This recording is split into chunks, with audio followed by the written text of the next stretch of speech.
So just to give you a little bit of background about my life so that you can, this is my third child now that's gone through the transition age. So it's never easy, even with a typical developing child, and it just becomes more difficult the more severe the disability is. And so my third child is 19, and we just got through graduation and are working on the adult end of what are we going to do. So it's an interesting journey, and I always tell myself every time I come across a new challenge, I've got to go through this and learn this so I can hand it off and teach other people how to deal with it when they come across it. So what we're going to be talking tonight is the goals and services around the transition pages in your child's IEP. So I'm kind of going on the basis that you understand the basics of the IEP for this training. So the first thing we want to talk about is the transition services need to pertain to the post-secondary goals. So we're going to be working on all three transition goals and the training and education, the employment, and independent living. All three have to be written up on the transition pages. And what I see sometimes is that there'll be an assumption made on the person writing the transition pages, like, oh, well, they're not going to be able to be gainfully employed, so we don't need to write a goal for in that area. And that is not true. We are supposed to write all three goals out for every student that is on an IEP. So we have to make sure that these transition goals are related back to an IEP goals. So we're going, when I say MPGs, that's when I'm referring back to the measurable post-secondary goals. So that's that transition goals, but we also tonight are going to be talking about the IEP goals. So two different goal sets that I want you guys to keep separate. So training and education. So we want to be talking about what they're going to do to prepare for after high school. Are they going to get a diploma? Are they going to get a certificate of completion? You have to understand the difference in between those because it makes a difference for after high school. If you get a certificate of completion, you can't get all the grants to go on into college. You can get some of them like the BOG waiver, but you can't get some of the Pell Grants and stuff if all you have a certificate of completion. So if it's a student that wants to go on to college and, you know, for an AA, a BA, something like that, you want to go for that diploma road. And the certificate of completion is important that it is called just that, because if your student is a regional center client, the regional center cannot kick in and gives adult services without the certificate of completion. If it's called a certificate of attendance, they can't do anything for you. It has to be called certificate of completion. So it's important to know the difference in between these. And we don't, in my opinion, we don't want to cut off a road right when we enter 9th or 10th grade, saying, well, this is the road we're going to go down. I want to leave the doors open, and we can close doors later on as we see for sure where the child is going to go. So I say, when we first start those transition in that IEP, the box that's marked diploma or certificate of completion, we want to mark diploma, and we can always change it come 12th grade to certificate of completion. But if you mark certificate of completion and then you change your mind, they haven't met the requirements to be able to switch and graduate on time. So you would be doing a disservice if your child shows that they are going to go on to college. It's better to go down the road thinking college and changing it that senior year if we see now for sure that they're not going to go down that road. So putting it all together, the examples of the activities, when I'm talking about the activities, not the PowerPoint handout, but the other handout that we gave you, if you look on this page and you have your goal that is to my right, what would be your left. So that's where the goal is. On the other side in the box, you see where it says activities to support this transition goal. That's what we're talking about here when we say examples of activities. Okay, it's not the actual goal, but it's activities that support that goal. And often that gets left blank. Or maybe just one or two things are in there. And we want to have an extensive list because we don't know what's going to come up available for this student to do. So So making sure that we think of all those different activities that they could be doing to work towards that goal. So they need to be able to try out things. No student, whether they're on an IEP or not, knows what they're going to do after high school or even after college. You know, how many times do they change their career objective while they're in college? So the more they can try out things, the better they're going to be able to know the road they're going to go down. My son, when we first started these transition pages, he was going to be an orthopedic surgeon. And the whole reason why was he had broken his leg when he was 10, and he got a huge infection, bone infection, and almost lost his leg. And it was this one orthopedic surgeon that came in, saved his leg, and made such an impression on my son that he decided he wanted to emulate him and be an orthopedic surgeon. Now, me sitting back there behind the scenes going, you know how much math and science you have to have, and you can't even do algebra, so this isn't going to work for you. But I kept my mouth shut as he started doing these activities, and he started talking to the doctors and finding out how much college he was going to have to take, how much math he was going to have to do. He came home and said, I'm not going to be an orthopedic surgeon.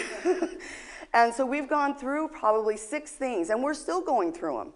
You know, he wanted to be a mechanic, and then he realized, I can't reach over the truck to get to the stuff because I'm in a wheelchair. I can't lift the huge tires because I'm in a wheelchair.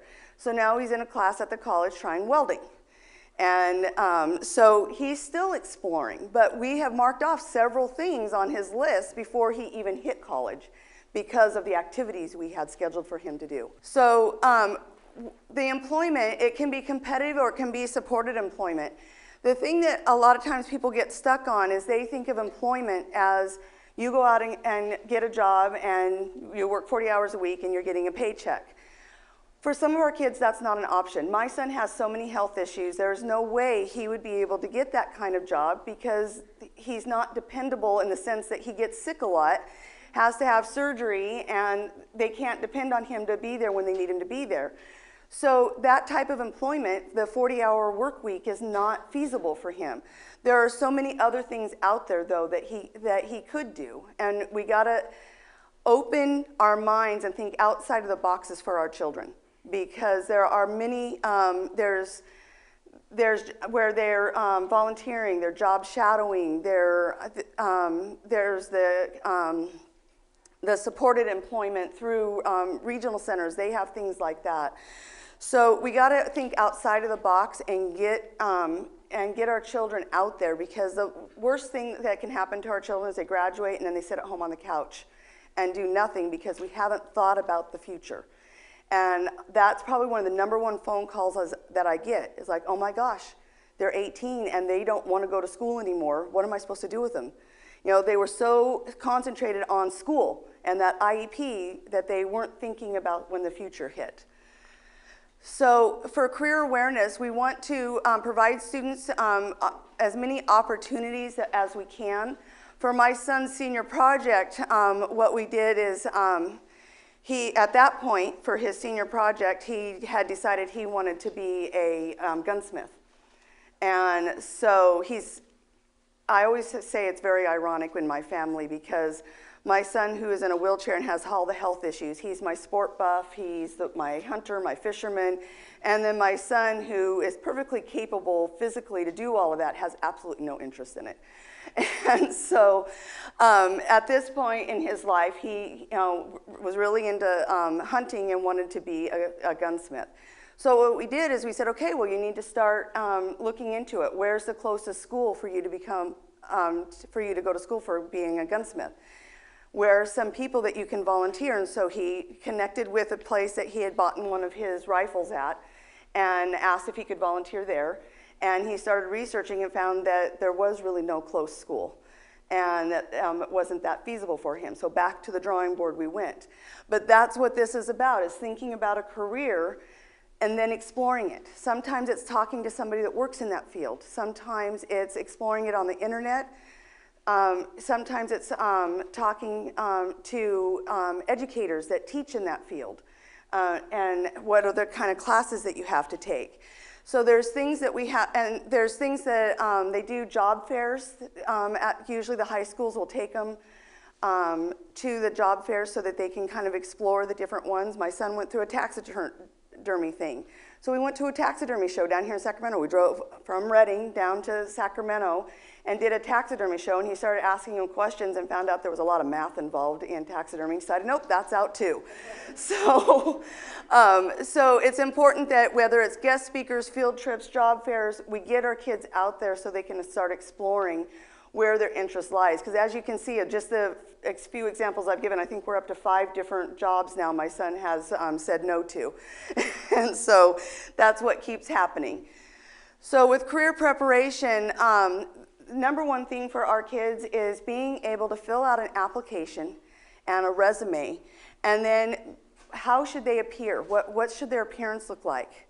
How should they present themselves? You know, our kids that are on this autism spectrum, they don't want to make eye contact. Well, what's the number one thing that's going to get you down in an interview is if you don't make eye contact. So practicing how to answer certain questions. They need more practice than the typical person does. We can go through, I remember as a kid, I went through my first interview at Burger King. And I learned, I learned just from that. But for our kids, they would have to do that maybe 10 times before they learn it. So why not start it in high school? Why not have different teachers, different people in the community come into the school and do mock interviews, do mock applications so that they start getting it down, so where it's just second nature. Oh, I know how to do one of these. That's what we want for our kids, so that they know how to do all of this. They know, okay, I need to make an impression. What do I need to wear? Not my baggy pants with the Rolling Stones or whatever the newest. I don't keep track of that. Rolling Stones was my time, but you know what I mean. And so, you know, how to present themselves. We really need to get them where they're prepped for that, because you know how many kids, even without disabilities, think that that's an okay attire to go to an interview in? And so our kids, if they are one step ahead, if they've learned all these skills before they exit high school. And that's part of their transition plan in their IEP. We just got to write it in. So independent living. This is another one that a lot of times people will make an assumption, oh, well, they're not going to be able to live independently, so we can skip this goal. And so we really want to work on these skills. And again, for some schools, it's always back and forth in the courts, is do transition pages start at 16 or 14? Right now it's 16, but it's in the courts, they're trying to get it changed back to 14. The reason why it got changed to 16 is you can't go out and get a job until you're 16, so what's the point of doing all of this before they can go out and get a job? But the important thing to remember is it takes our kids longer to learn these skills. So we need to start at 14 so they have extra long length of time to learn the skills that they need. So you can ask your school, can we start some of the transition goals now rather than wait till they're 16? I understand that they can't do ROP and the workability and all of that kind of stuff till they turn 16. But here we can start working on balancing a checkbook, paying bills. We can start that now at 14, and I think that's huge importance. Most schools and the state consider mastery of a goal at 80%. Okay, so if they can do it 80% of the time correctly, they've mastered that skill. And I can agree in certain areas, but as an adult that pays bills and balances her checkbook, I would owe a whole lot of money to the bank if I only balanced my checkbook correctly 80% of the time. And I really think that that's a skill that we need to keep working on so they don't owe the banks a bunch of money. First time my son got an ATM card, within weeks he found online gambling.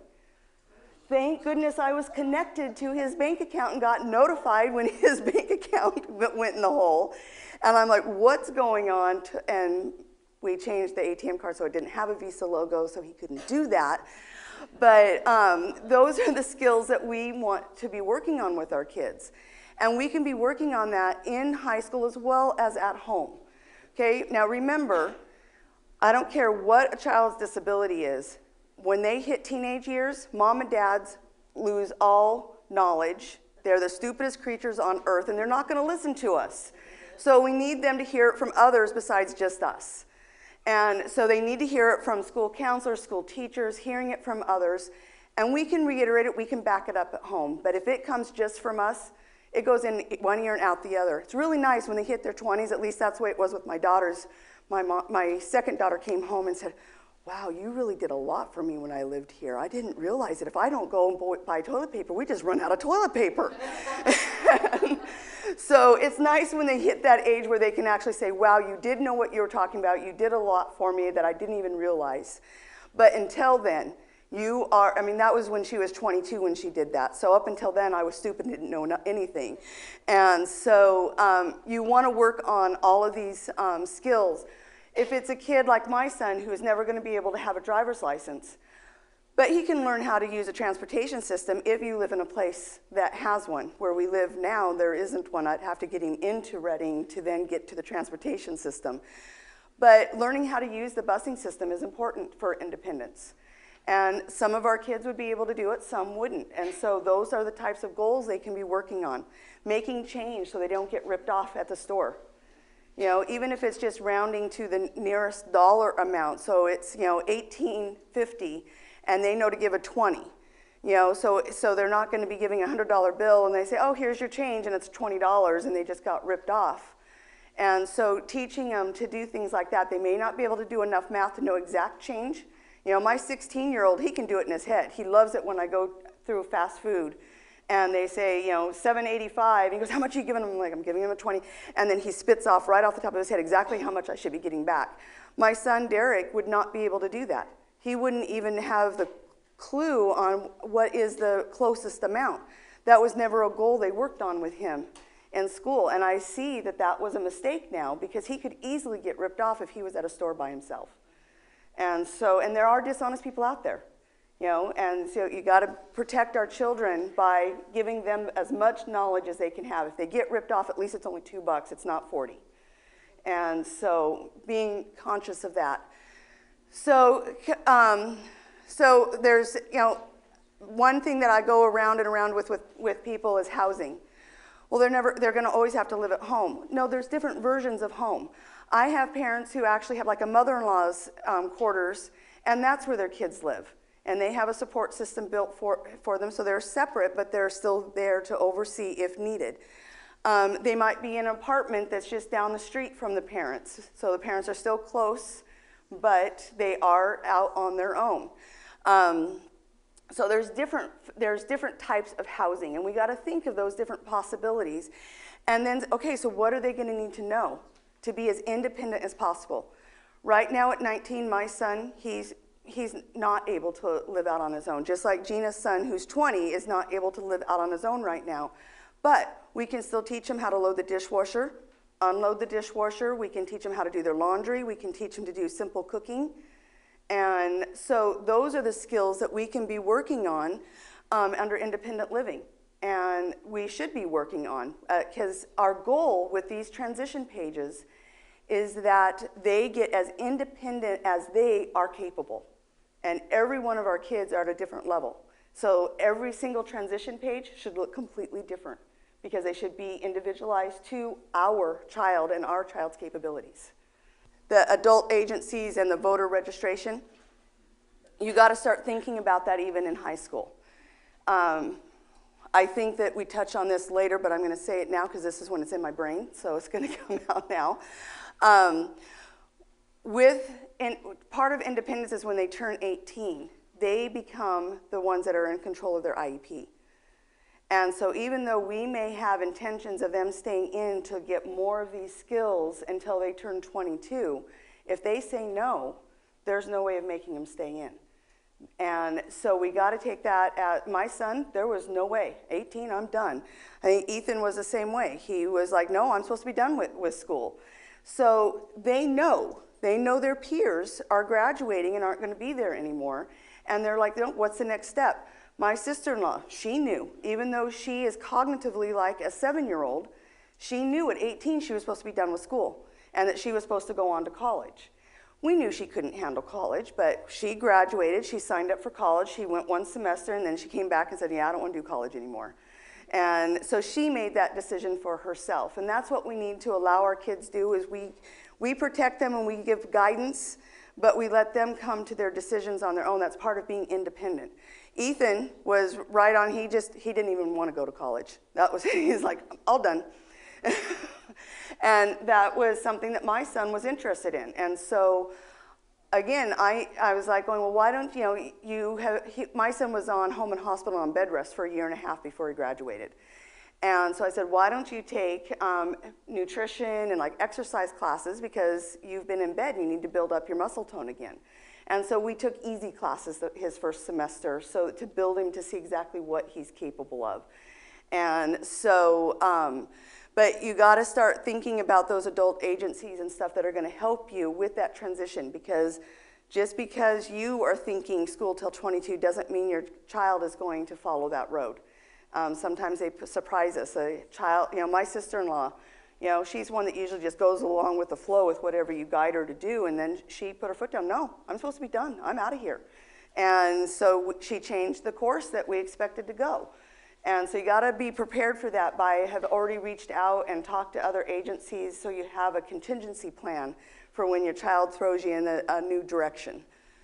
So annual goals. The annual goals are what is in your actual IEP that you've had all these years. It's on the very back of this handout. Okay, so your transition goals, your MPGs, okay, they're goals, but there's no way to keep track of them. Are they fulfilling and meeting that goal? So we have to make sure that our annual goals in the IEP match one of the transition goals. So sometimes you can make it to where maybe 2 of the transition goals is into one IEP goal. So sometimes you don't need 3 IEP goals to match 3 transition goals. Sometimes you can do 1 or 2 to hit all 3. Sometimes we end up doing more goals in the IEP than our transition, because we do a couple goals around independent living. We want one on making change and balancing your checkbook, but we want another one on how to do laundry, let's say. Not every school has it set up to where they have a laundry system in there, but most schools have a home ec department where they can work on cooking skills. So maybe, so you might have 2 goals for 1 transition goal. So there's no rule of thumb of how many IEP goals you're going to have to a transition goal. You just need to have something that matches so that you have some sort of way. Because if, with IEPs, they're supposed to report out every time they do report out on, usually schools do it when they report out on grades, they do the report out on the IEP goals. Other schools do it differently. They just do it triannually or semi-annually. But whenever they give you the report on how they're doing on their IEP goals, because you've linked the transition goals to the IEP goals, you're going to get an update on how they're doing on all the transition goals. So it's important that we connect them.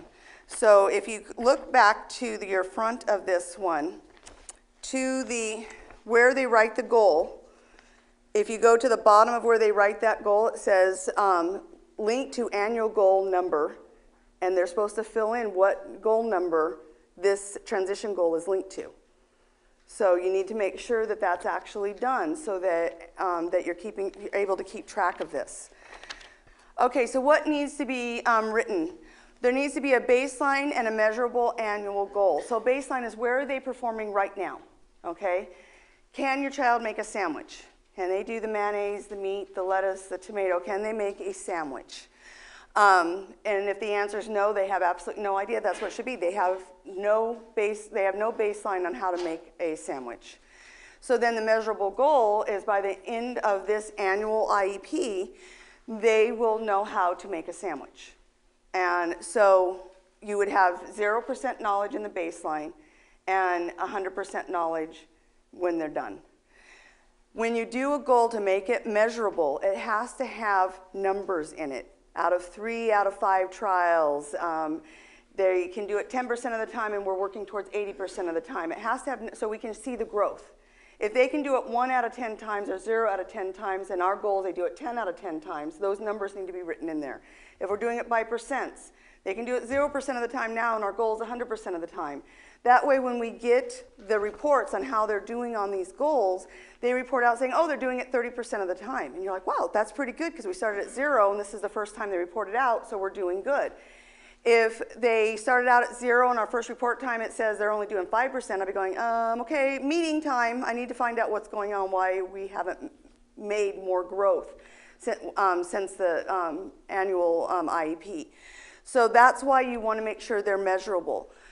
And then the person responsible for working on the goal. If you look on the back page, it actually has a line that at the bottom of the goal that says person responsible.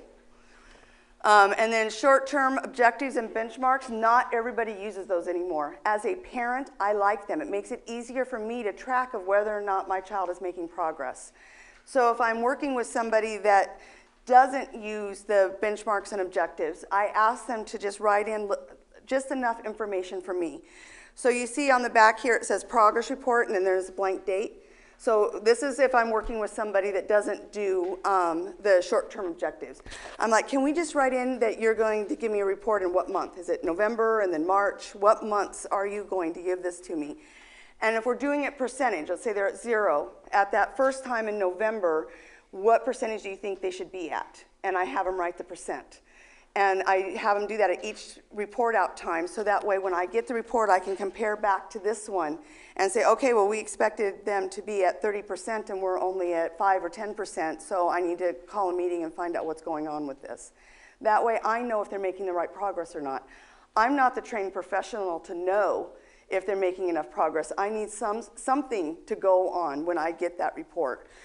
So as a parent, that's what, because it's funny, in one IEP, you can have the speech therapist, you can have the special ed teacher, you have all these different professionals that are writing goals for the IEP. And some of them will use short-term objectives and benchmarks, some won't. So in one IEP, you can have some that are filled out with all of them and other ones that have nothing for you to follow.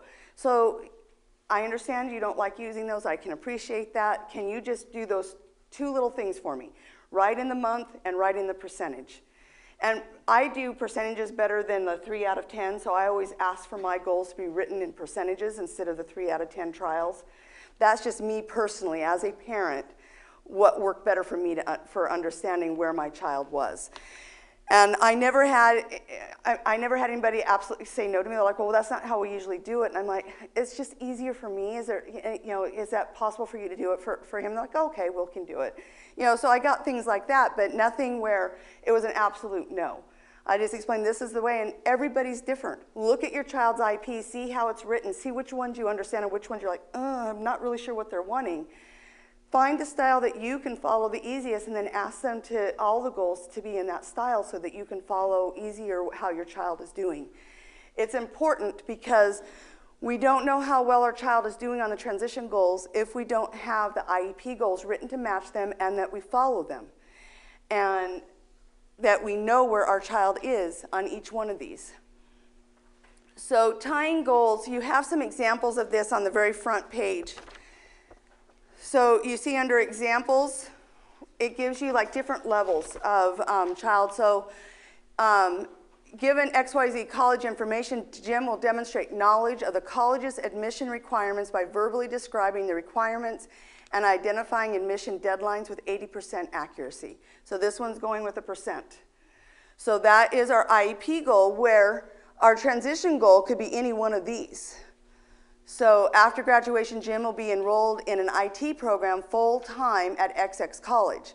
But see, it's not measurable because it doesn't go with percents. And they don't do percents or numbers or anything like that in the transition goals. That's why they need to be connected to the IEP goal. So what we've done here is we've given different examples here of different levels of what a child may be able to do when they reach this point. So some may go into a vocational school, some may go actually directly into a college. Others might do job shadowing or apprenticeship, something like that, to learn the skill. All depends on the individual student and where they're at in their capabilities. So we want to just make sure that these are linked. That's highly important, or it isn't going to do a whole lot for you to know whether or not your child is meeting what they need. So this is another example on becoming a computer technician. You see the percentage, and then over here where he's going to work full-time as a computer technician repairing or diagnosing computer problems for a computer repair shop. So again, we're matching them so that we can follow that they're working towards that goal. So here's one, like I was talking about, doing a budget, filling out applications for apartments. That's another one, not just jobs, being able to get an apartment. It's a whole lot harder now than when I was a kid. I mean, at 16, I went out and was able to rent a place. Now they would look at a kid at 16 and say, I'm not renting to you, you're a kid. And so things have changed. You have to be able to fill out applications, know who you're going to use as your, what is it called? References, thank you.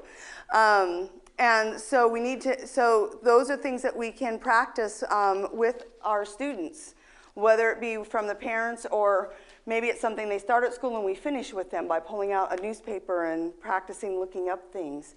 It all depends on your child or young adult, depending on their age, because again, some aren't going to hear it from us. But if it comes from somebody at school and they bring it home, they'll listen to us to let us help them. So sometimes it has to be generated from another place. So you know, what are the different choices we have of where our young adult is going to be living? It's important to be thinking of all things. Not every young adult has the same plan that we have. And that's why it's important that we have, in our own minds as parents, that we have different ideas of what could happen. Okay, I know they're not going to want to live at home with me. Can I set up something to where they can be more independent, but they're living somewhere where I know they're safe? And so maybe that's with a sister or a brother, or maybe like I know Ethan is really close to his cousin. And so he does a lot with his cousin that is actually younger than him, but he can relate to him and feel like he is being more independent because he's hanging out with his cousin versus his mom. And so it's important that we have those different plans in case I still call my kid a kid, but they're young adults. He's 19. And they do have their own plans. And if we have somebody that needs to be conserved, yeah, there's a little bit more where you have more to say, but still, talk about rebellion. If you start saying no, that you're doing it my way or no way, whether they're conserved or not, you're going to have a child that's rebelling on you. You got to work as a team to make these plans, even when you know their plan isn't going to work for them. You lead them down the path for them to find that out for themselves. The first time my son said that he wanted to be an orthopedic surgeon, I knew good and well he was never going to become an orthopedic surgeon. But I let him find that out on his own by setting up activities and different people he could talk to until he came to that knowledge on his own. And it's better for that than for us as the parents to burst their bubble. And because then there's resentment, and even more likely they're not going to listen. And I learned all that from my very first child, who I made all those mistakes with. So I always tell my oldest child, I said, you know, you were my guinea pig. I had to learn off you so I knew what to do with the rest of them. So the accountability, I've already been kind of talking about the accountability. That's why we have the IEP goals, so that there's accountability to following those transition goals and working on those activities and skills that they need. So if they're all compliant, they've all been followed and worked on, and there should always be a paper trail. If you're curious about exactly what have they worked on, or have they really worked on this, ask them for their data. They have to keep data to show that they've worked on skills, because you know what? The state at any time can come in and say, hey, we're going to review some files. And they have to be able to show that they're doing what they're supposed to be doing.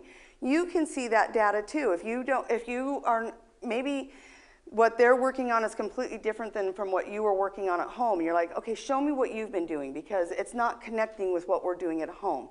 And if what they're doing at school isn't connecting at home, it's probably not going to connect in the real world either. So ask to see the data if you have questions. They have to keep it. So ask them if you can see it on all of it or certain parts of it, whatever part you need to look at. Because it's important that they're compliant on all of 3 of those MPG goals, okay? They can't skip because they don't think the child is capable of doing it. They have to do all 3. And they have to show that they did activities to support those goals, to teach the child those skills. So the only way to correct and not, when they're out of compliance with these, is to change the goals and to start working on, you know, we see a lot of goals written where they're so vague, or there's no number in there, so there's no way to show that they've made growth.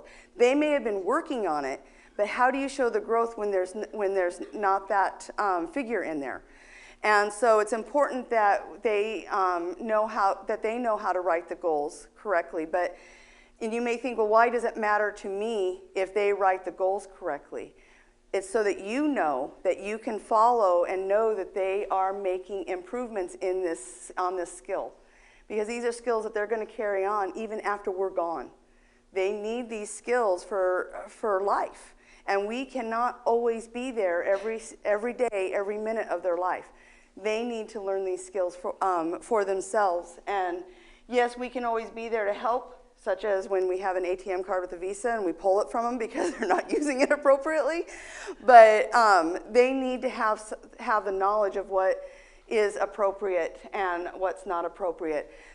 So related services, most of us are familiar with those in the regular IEP, related services.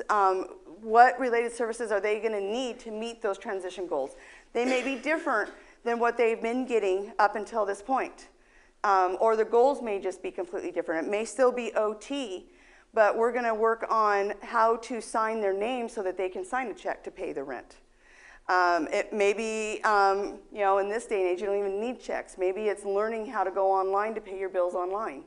But if you don't type it correctly, you're not going to get to the right site. So the related services are going to be a little bit different when you're working on transition goals. Community experiences, very important that we have those as much as possible. They do more of these, I've noticed, in the transition classes. So when the 18 to 22 classes, they do a lot more community experience than they do when they're still in high school. But they still should be doing some of those. And then the daily living skills and the functional evaluation. You need to make sure that they're being evaluated to what are they capable of, what can we keep teaching them so they can be as independent as possible. You know, the first time my son went to do a load of laundry, I swore he broke my washing machine. I mean, he flooded everything. Now he can do it. And I just taught him to wash everything in cold. Just don't even go hot. I just taught him the basics because he has short-term memory issues. So you try to say, okay, well, you got to separate this, and you got to wash this in this temperature, this in this temperature, and he's not going to remember from time to time. You know, sometimes he might get it right, but not every time. So it's easier just wash it all in cold. If there's something I don't want washed in cold, I just don't have him do it. So you learn what their capabilities are and have them go as high as they can go for that particular child. My daughter, who is my oldest, she has it just down pat as far as being able to figure out her budget to the T. She knows exactly how much she's going to spend, how much money she has for groceries, and how much money she has to play with. And my daughter right behind her still doesn't have that down. She's constantly going, oh, I'm short on money. I don't have enough for gas until payday. And every kid is different. Every kid's going to learn at their own speed, and that's what we're there for, is to teach them as much as we can teach them, guide them as much as we can guide them. But you know what? Eventually, whether they have a disability or not, they have to try it on their own, and we come along and pick up the pieces when, when they haven't done it correctly. So, coordinated set of activities. What this is, the activities need to be leading towards the transition goal.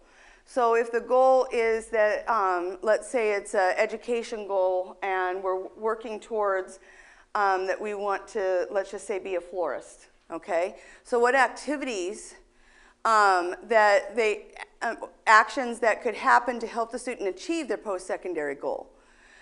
So let's say they're wanting to become a florist, and so let's look, one is we have them look to see, okay, well, is there a vocational place around here that can teach you to be a florist? Or are you going to have to job shadow somebody to learn the skill?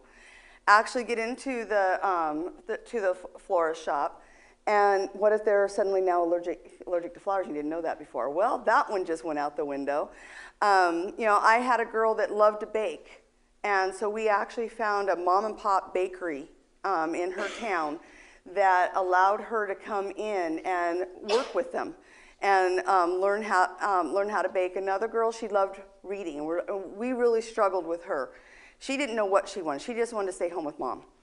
And that was all anytime you asked her, that was the only answer you ever got out of the girl, but she loved to read. So we said, how about library?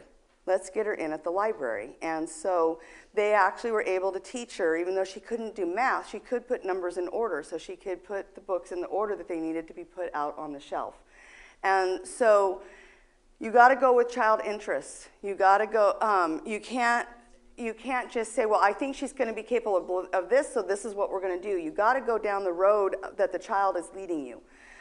Even if, like I said, even if you know it's the wrong road, lead them, help them go down that road until they discover. If they can't tell you or are not good at expressing themselves, there was one story that Gina shared with me about a boy that worked at the fire department. He volunteered at the fire department, so everybody thought, oh, he's going to be a fireman. That's what we're going to have him be. And he didn't voice up, didn't say anything until somebody finally looked at him and said, so is this something you want to do?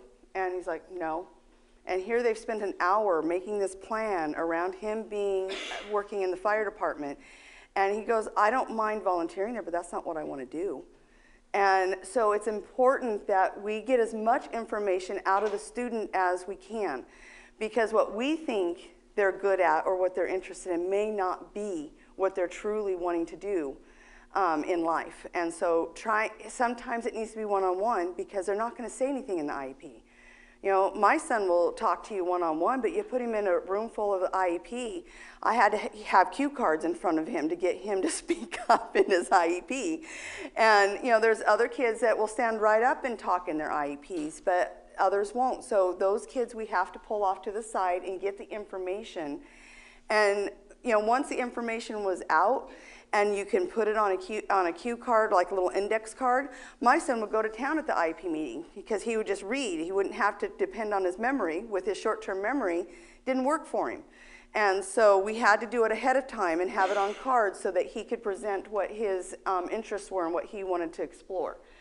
So it's important that we make sure that these related services and these activities are coordinated with what the kid's interest is. So what activities and services are included? There's teaching, the instruction, there's community experience, there's related services, employment opportunities, adult living, daily living skills, related services that could coordinate with some of those, and they're always different. Like I said, no transition plan looks alike, or they shouldn't look alike. If they start looking alike, they've done too many in that day and need to stop and come back at it another time. So they can, with the related services, there always should be a start and end date. Who's going to provide the service? Is it going to be an individual one-on-one basis, or is it going to be in a group basis? For some kids, if you do it just one-on-one, they never take that skill that they've learned and transpose it to do it in a group. Or, you know, so yeah, they do really well when I ask them what they're supposed to do one-on-one for an interview. But you put them in the classroom and they just freeze up. And so we need to make sure that they can bring these skills forward. Or if they can't, like my son, then what are we going to do to help? For my son, the index cards work. What are we going, so we need to learn these things. So we need to mix the individual and group up so that we can see how they're going to do on that skill. And also, my son's school, they always said, yeah, we're practicing interview skills, but it was always with the same person. I'm like, no, we need different people. He knows her, he likes her, he's gonna do well with her. She's young, she's pretty, okay? That's a done deal that he's gonna do good for her. Let's bring in the 70-year-old man that he could care less about if he impresses and see how well he does. So it's important that we do lots of different people so they have the skill no matter who they're around. You know, somebody that talks a lot like me, if you put me in with somebody like my son, he's just going to be silent because I'm going to do all the talking.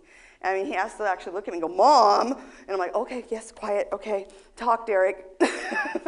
And so they need to learn the different styles of communication so that they know how to work with each of those styles, because everybody that does interviews is going to have a different style of communication. They need to learn how to deal with that. Then frequency, duration, location, and then the extended school year you guys are probably familiar with. That's where if our child is going to regress and lose the skills we've worked so hard through the school year to get, we continue it through the summer, or part of the summer. It's not the whole summer. So that's something you can ask for. So this is examples of related services. And again, every child is different. What activities and what services that each child gets is going to be depending on the goal they're working on and their individual need. So there's speech, PT, OT, recreational, counseling service, social work, parent counseling, transportation, rehabilitation services. I mean, this is just a list just to get your mind going. The main thing that I always tell parents and professionals, start thinking outside of the box. Everybody gets so used to, well, this is what we do. Well, there's so much more potential out there if we can just think outside of that box and what's going to work for this particular kid. What services are we going to pull together so that we can make this all work for this individual kid? And I always tell people, I'm like, just start throwing ideas out. Who knows which one is going to actually work? Don't get discouraged because your first three are met with, no, we can't do that.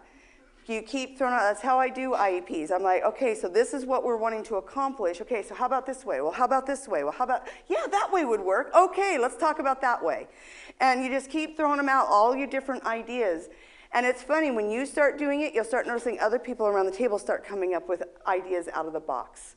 And so that's what I try to get the whole IEP team to start doing, is thinking outside of that box of how we're going to get these related services, these activities, all of this stuff coordinated together to work for this child.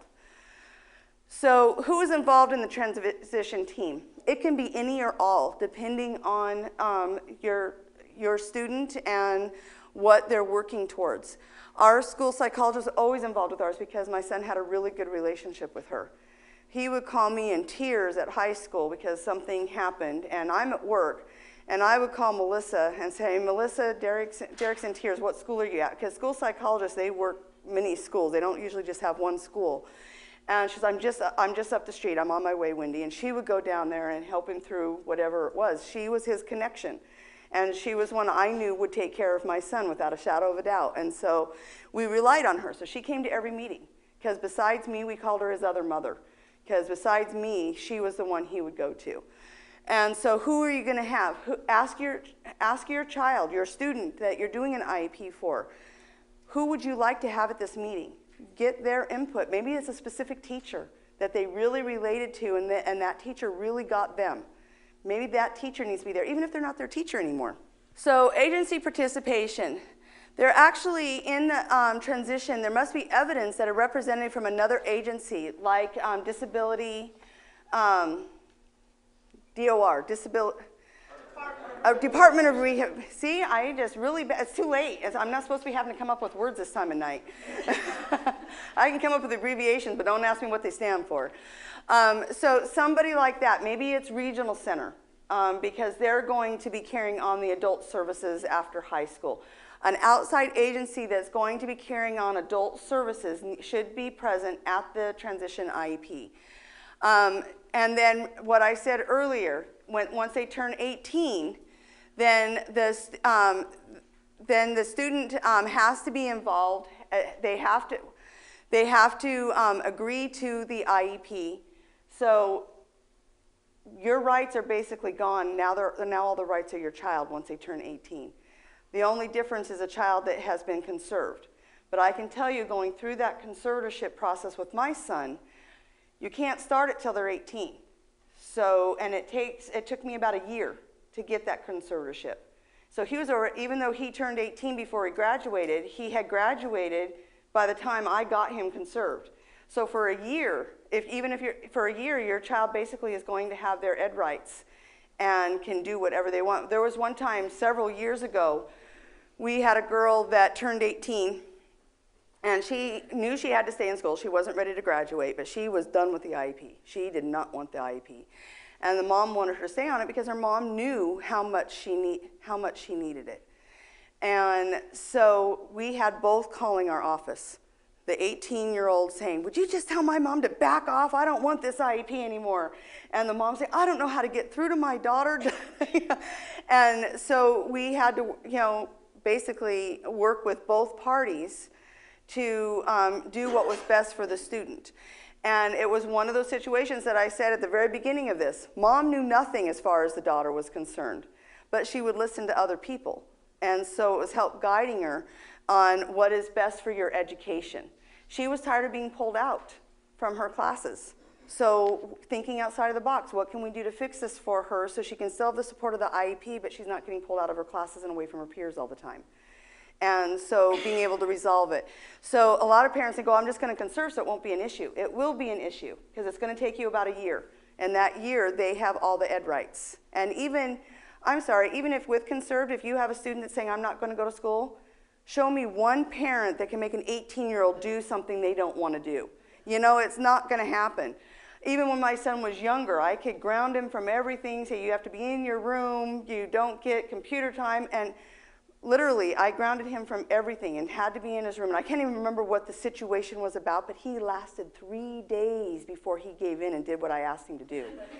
So even before 18, I couldn't make him do something he didn't want to do. So take that into consideration. A conservatorship isn't the answer for all. You really have to work with your student to work with them so that we continue with their education instead of butting heads. The participating agencies must be listed by name, and then along with school professionals, identify which outside agencies will most benefit the student. And the individuals that are, because sometimes school districts will contract with outside entities to do services. So if they're paid by the school district, they are not considered outside agencies.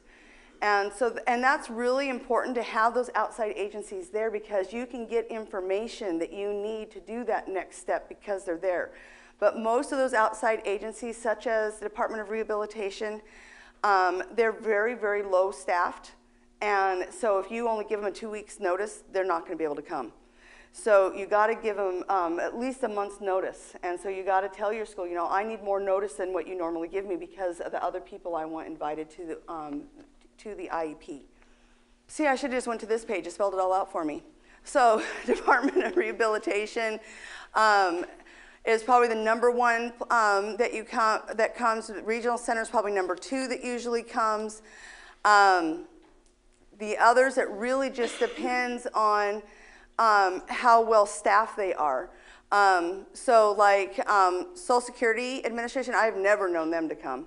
But if you have somebody you're already working with, they may choose to come, so they have that as part of the records of why this person is on SSI. Because often the evaluations and the IEP document itself is stuff that SSI uses to determine that they do have a disability and qualify.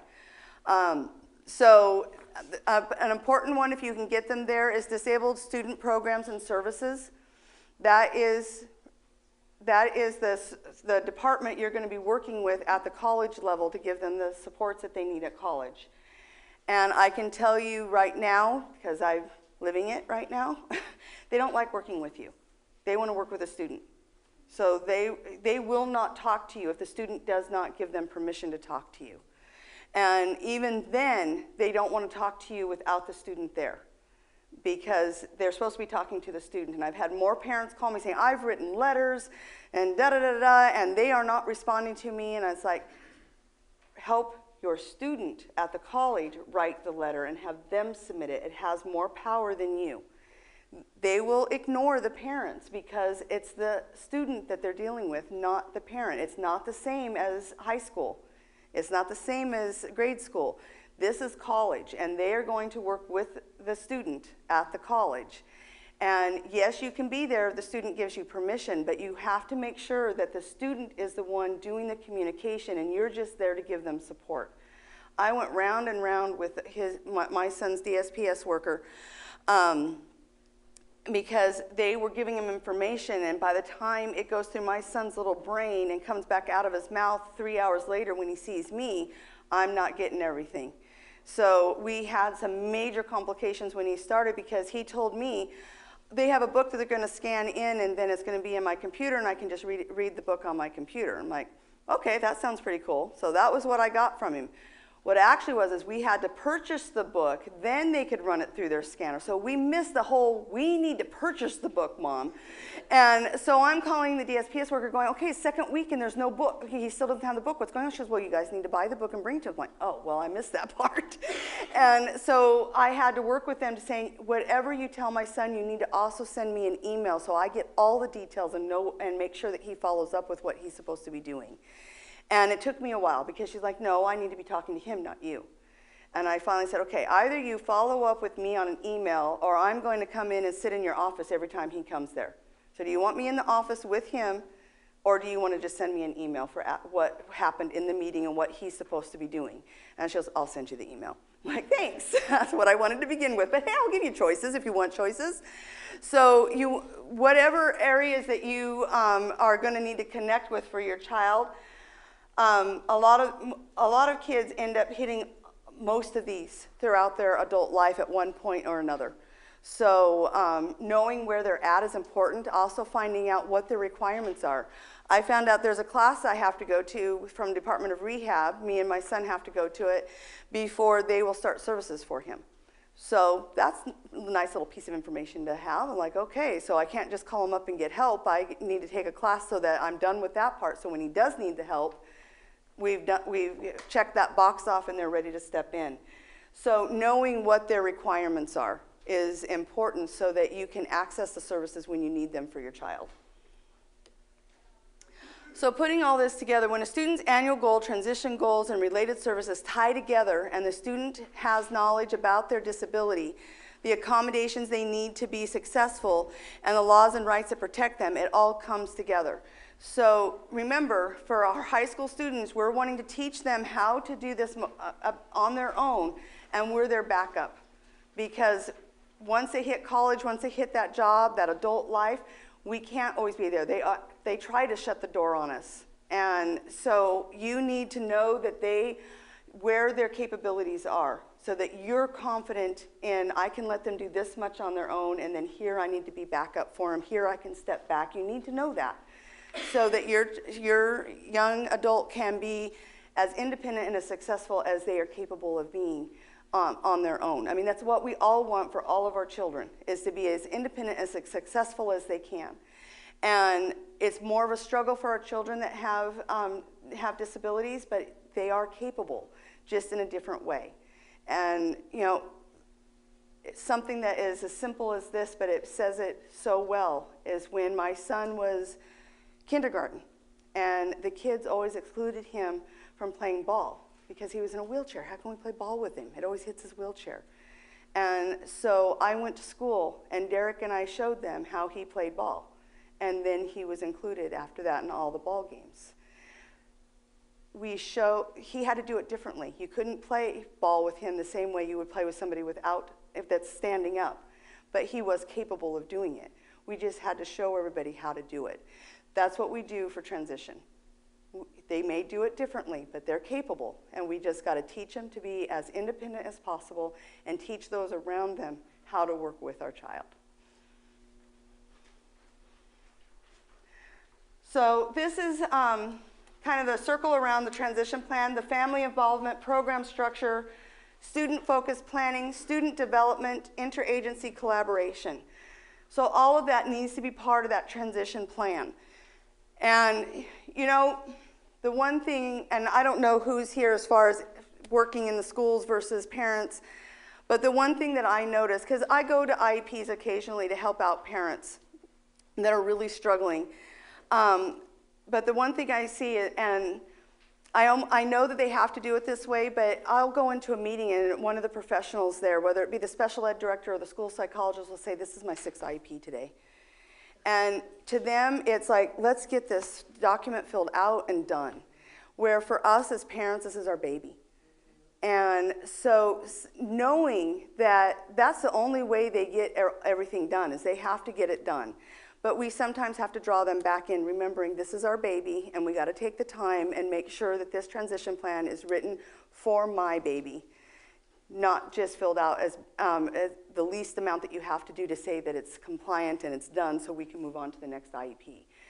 So sometimes we have to draw the professionals back in, saying, you know, I know you've had a busy day, I know you're tired, but I really need to go through this slowly and make sure we do this right. And I've always seen them perk up after that, going, oh yeah, we're here for your kid, yeah, let's get this done. But sometimes you have to pull them back. I mean, it's just like at the end of your workday, and somebody comes in with one more thing for you to do, and you're like, okay, can I skim this and get this done good enough so I can just get out of here? It's the same, in any job, it's that way. So all we have to do is pull them back and say, remember, this is my baby, and we need to spend and do this right. And you say it in a nice way, not a confrontational way, and you're going to get them to respond back to you positively. So if you'll notice on the second page in this handout, it's a blank goal page. So you can do it together, you can do it by yourself, but you should all have a pen or a pencil. Think about your child, think about one of the goals, whether it's education, independent living, or employment, and write a goal that would work for your student. Believe me, it's not as easy as it seems. It's really good practice for you to know what it takes to have it in there, so that you can have input when they're writing them. Sometimes they'll come with them pre-written, and that's great because they've thought about it. But you may want them to make changes to it because you know what you want in there, and you know what should be written in there. So, and then always remember what activities would support that. So think about an employment one. What is it that your student is wanting to do right now? If you ask them today, what is it that they would say they want to do? Mechanic, ballerina, what would they want to do? And then what are some activities they could do so that they can learn more about it and see if that's really something that they want to do. So you'll see here, this top goal is training and education. The second goal is employment. On the back of this page is your independent living goal. So think about, if you've recently looked at your child's IEP, what do those look like?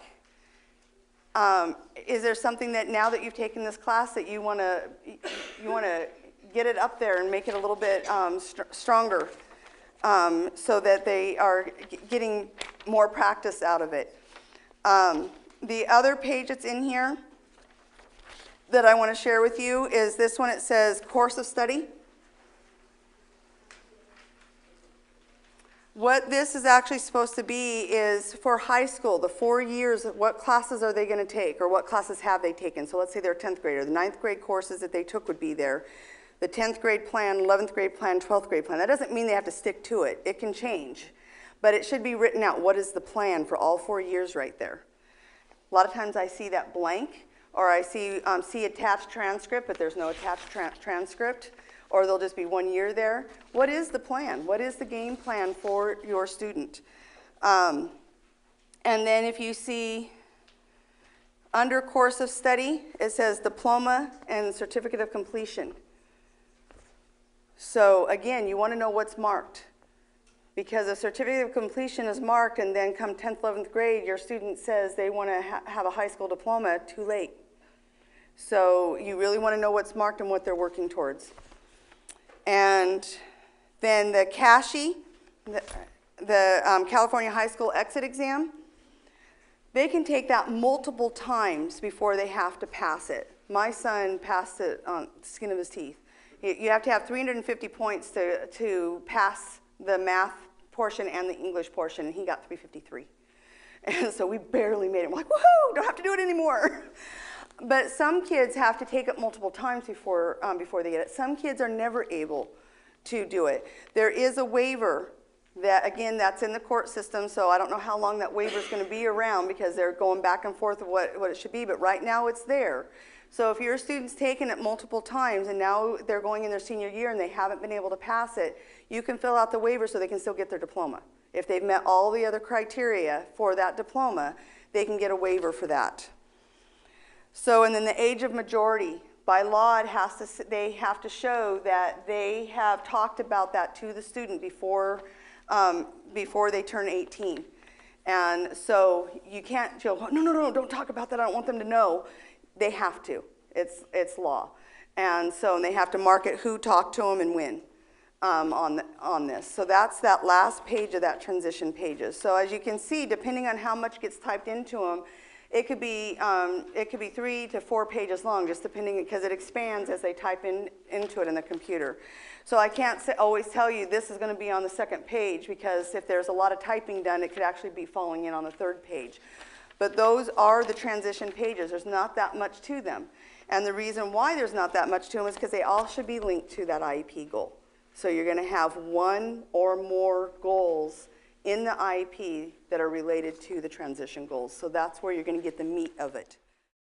In regards to a child, an adult, age 18, becoming age of majority, we have been advised by Wright's Law that the student can write a letter citing the federal United States Code and the state ed code, stating that the parents can still be educational representatives for that student. And so that's what we did. Mm-hmm. On my daughter's 18th birthday, she wrote the letter, and it was notarized. We went to a public notary, and it was notarized, and we gave a copy to the school district and to the school, and it's kept with the IEP too. So we are still the educational representatives for my daughter. Yeah. And I just wanted to pass that word around because a lot of people don't know that. It's Right. hard to find in the state code and in the ed code, but it is there. If Right. the person turns 18, they may write that letter, and you're still educational Right. representative for your child. So you still have some power. Right. Yeah, you can do that. You can also, depending on the relationship you have with the IEP team, I didn't have the conservatorship done. We didn't do that step, but my son said, I still want my mom here and I still want her part of this, and so they still fully included me. And so you can do something as simple as that if you have a good relationship with the school, so they're not going to fight you on it. If you don't have that relationship with the school, then they may fight you on it and you have to go down that road. I didn't have to, even though it took me a year to do the conservatorship. They just let me still be part of it just with his verbal consent. I just had a question of one of the acronyms that was on one of the slides. What's ROP? ROP is, what is it going to stand for? It's Regional Occupational Program. There you go, Regional Occupational Program. It's where they go out and get job experience. So, depending on what they're interested in, they can go into different factions of the ROP program and learn more about that interest that they have.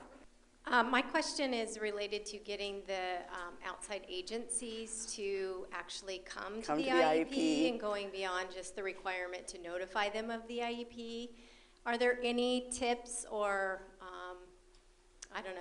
advice for getting the outside agencies to actually come and participate, aside from giving a lot of leeway and time that you guys could suggest? What I found that works the best is building the relationship with them prior to asking them to come to the IEP.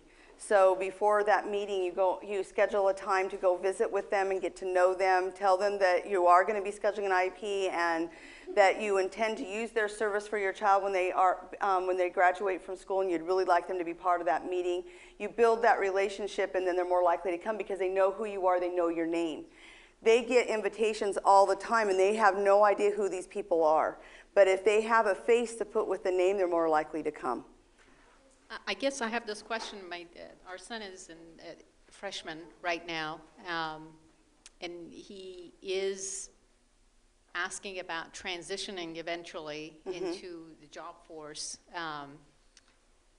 How do you get outside agencies involved? Is that through school, or do you have to go find them? Or, you have listed quite a few agencies. Do we do that independently? How does that work? Some schools have built the relationships for you, but again, it depends on how well staffed they are. Like the DOR in Shasta County, there's one person that works in that office. So they're so understaffed that there's no way they can go to every IEP. So again, if you go out and make the relationship, they usually will come versus just getting numerous invitations and they don't know who the students are or what their goals are. If you've taken your student in there and they already know what your goals are, they know they're going to be part of it, they're going to make sure that they're there. So it's important that you do that work on your own, because the school makes sure that they get invited because they have to do that to be compliant with the law. But you know, how many kids are transitioning as the same age as your child on IEPs in your area? They're going to come to the ones that they've actually met and know that they're going to be using their services. I can just speak about Sac City Unified School District. Sac City Unified School District has a transition program and a workability program, and so the transition plan is made starting at age 14, and then they have workability, and they do mock interviewing and resume writing and filling out applications and everything. And then when they are a specific age, they actually get them a job.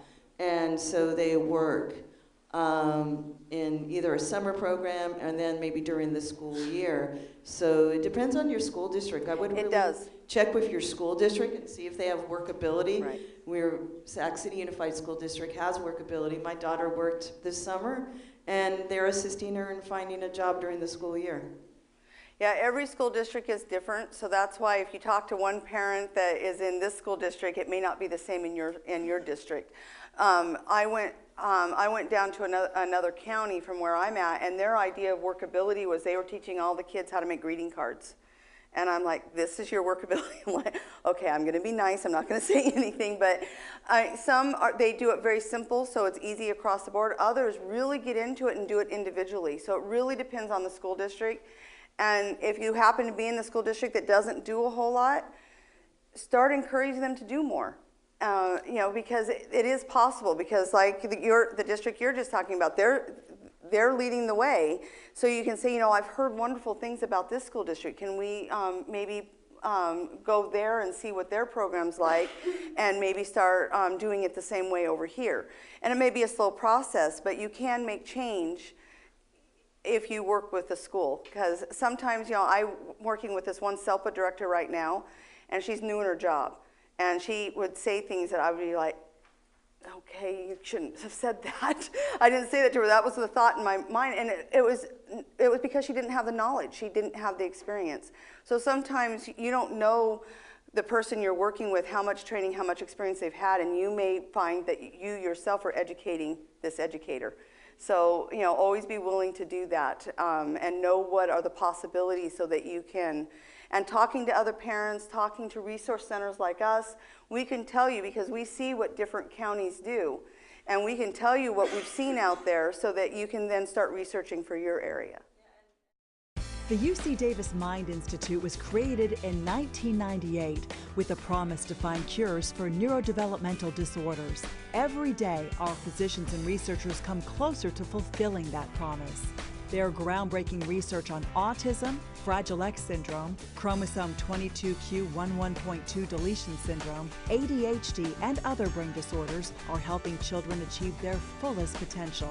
Please visit our website to find out more about current studies, upcoming events, and how you can help make a difference.